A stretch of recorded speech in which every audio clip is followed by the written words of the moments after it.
Hello student, video में आप सभी का स्वागत है। इसके पहले के दो वीडियो में हमने देखा था उपसर्ग और प्रत्यय।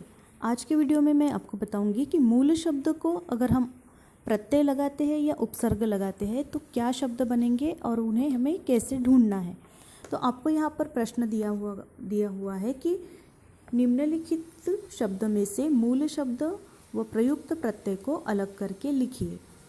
जैसे कि आपको यहाँ पे बहुत सारे उदाहरण दिए हुए हैं। आपको यहाँ पे 3 कॉलम दिए हैं, जैसे कि पहला है शब्द, उसके बाद है मूल शब्द और उसके बाद है प्रत्यय। तो सबसे पहले हम देखेंगे मूल शब्द। तो मूल शब्द पहला दिया हुआ है अंतर। अब अंतर ये मूल शब्द है, तो अंतर को मैं अगर ईक प्रत्यय लगाती हूँ तो वो शब्द क्या बनेगा। जैसे अंतर को ईक प्रत्यय लगने के बाद वो होगा आंतरिक। तो आपको यहाँ पे दिख रहा होगा आंतरिक में री क, यहाँ पे ई क आता है। जैसे रो को ई की मात्रा लगी है तो वैसे ही वो प्रत्यय हो गया इक। तो अंतर शब्द को इक प्रत्यय लगकर शब्द बन गया आंतरिक। दूसरा देखिए, मूल शब्द है आकर्षण। अब आकर्षण मूल शब्द होने के बाद उसको प्रत्यय लगा हुआ है इत, तो वो शब्द बन गया आकर्षित। आकर्षित में ईत प्रत्यय लगा है इसलिए वो बन गया शब्द आकर्षित। दूसरा है कठोरता। अब कठोरता में देखिए ई प्रत्यय लगा हुआ है तो शब्द बन गया है कठौती। कीमत को ई प्रत्यय लगकर कीमती। कवि को त्व प्रत्यय लगा है तो कवित्व बन गया। तो यहाँ पे जो मूल शब्द दिए हैं ये सारे मूल शब्द मैं एक बार फिर से पढ़ती हूँ। जैसे खराब, गुरु, गरीब, गुरु, घट, डिब्बा, चाचा, चौकी, चाचा, जादूगर, तैनात, तीमार, तैर, द्रव, धर्म, नम्र, नील, नीति, नमक, परंपरा, प्रतिष्ठा और पुराण। दूसरे साइड में देखिए पंजाब, पहाड़, पुष्प, फल, बिगड़ा, बह, बूढ़ा, बड़, भाव, भौतिक, मल, मजदूर, मातृ, मानव, मजदूर, महत्व, योग, राष्ट्र, रुक, राजनीति, लिख, लोक, लाठी, विज्ञान, विदा, विष और शरीर। अब ये जो सारे मूल शब्द है, मूल शब्द के बाजू में प्रत्यय दिए हुए हैं, तो उस मूल शब्द को वो प्रत्यय लगकर वो उसके जो शब्द है वो बनते हैं। तो यहाँ पे आपको प्रश्न आ सकता है कि निम्नलिखित शब्द में से आपको मूल शब्द और उसका प्रयुक्त प्रत्यय अलग कीजिए। जैसे कि अगर मैं आपको शब्द देती हूँ गरीबी, तो गरीबी में मूल शब्द निकलेगा गरीब। तो गरीब शब्द जो है ये मूल शब्द है, ये प्रॉपर शब्द है और उस शब्द को प्रत्यय लगा हुआ है ई। तो ये गरीब शब्द को ई प्रत्यय अगर लगाते हो आप तो ये बन जाएगा शब्द गरीबी।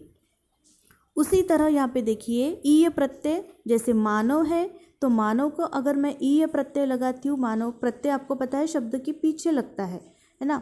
तो मानव शब्द को अगर मैं ईय प्रत्यय लगाती हूँ तो वो शब्द बन जाता है मानवीय। तो वीय में देखिए वी में व में ई की मात्रा लगी है और लास्ट में य आया है, तो ईय प्रत्यय यहाँ पे लगा हुआ है। दूसरा है राजनीति।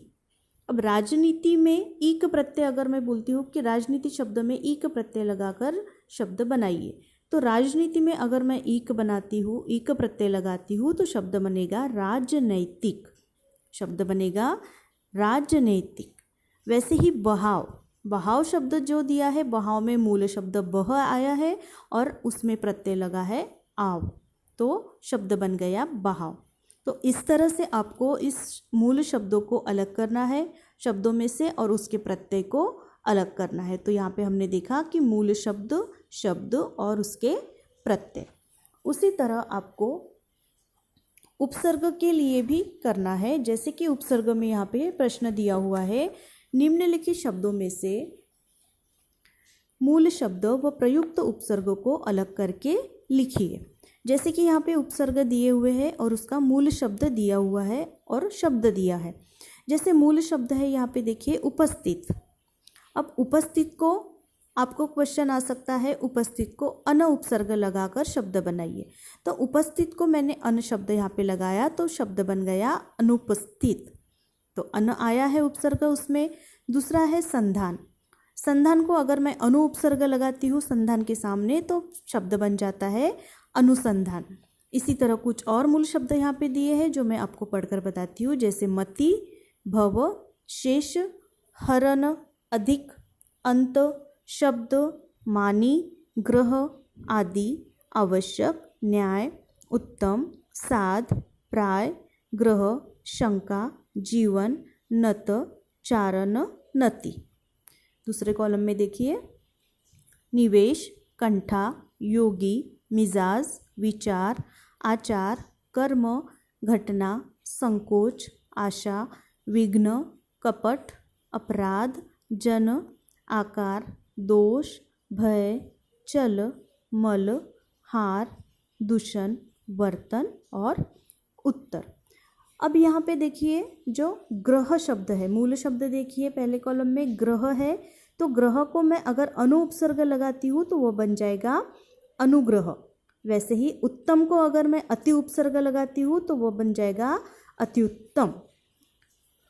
निर को अगर आशा को मैं निर उपसर्ग लगाती हूँ तो निराशा हो जाएगा। संकोच को निह उपसर्ग लगाती हूँ तो वो निसंकोच हो जाएगा। तो इस तरह से आपको क्वेश्चन अगर आते हैं कि निम्नलिखित शब्दों में से मूल शब्द और प्रयुक्त उपसर्गों को अलग करके लिखिए, तो आपको इस तरह से लिखना होगा। जैसे कि शब्द अगर आपको दिए रहेंगे तो पहले शब्द, फिर उसे लगा हुआ उपसर्ग और उसके बाद उसका जो मूल शब्द है वो लिखना पड़ेगा। लेकिन प्रत्यय का अगर आप करते हो तो पहले आपको शब्द, उसके बाद मूल शब्द और लास्ट में प्रत्यय आपको लिखना पड़ेगा। तो आपको ये दोनों में जो अंतर है वो आपको समझना पड़ेगा। पहले मैं फिर से एक बार ये अंतर आपको समझाती हूँ। अगर प्रत्यय के लिए कुछ ऐसा क्वेश्चन आता है कि निम्नलिखित शब्द में से मूल शब्द और प्रयुक्त प्रत्यय को अलग करके लिखिए, तो आपको किस तरह से लिखना होगा। जैसे पहले कोई एक आधा आपको शब्द दिया रहेगा तो पहले शब्द, उसके बाद उस शब्द में जो मूल शब्द आया हुआ है वो लिखना है और उसके बाद उसका जो प्रत्यय लगता है बाद में लास्ट में वो प्रत्यय लिखना है। लेकिन उपसर्ग में क्या करना है, अगर निम्नलिखित शब्दों में से मूल शब्द और प्रयुक्त उपसर्ग अलग करके लिखिए, ऐसा अगर क्वेश्चन रहता है तो सबसे पहले आपको वो शब्द लिखना है, उसके बाद उसे लगा हुआ उपसर्ग लिखना है और उसके बाद मूल शब्द लिखना है। तो ये दोनों में जो अंतर है ये अंतर आपको समझना है। तो यहाँ पे मैंने जो आपको शब्द दिए हैं उपसर्ग और प्रत्यय और मूल शब्द, ये शब्द आपको अच्छे से पढ़ना है और उस पर थोड़ा सा विचार आपको करना है। धन्यवाद।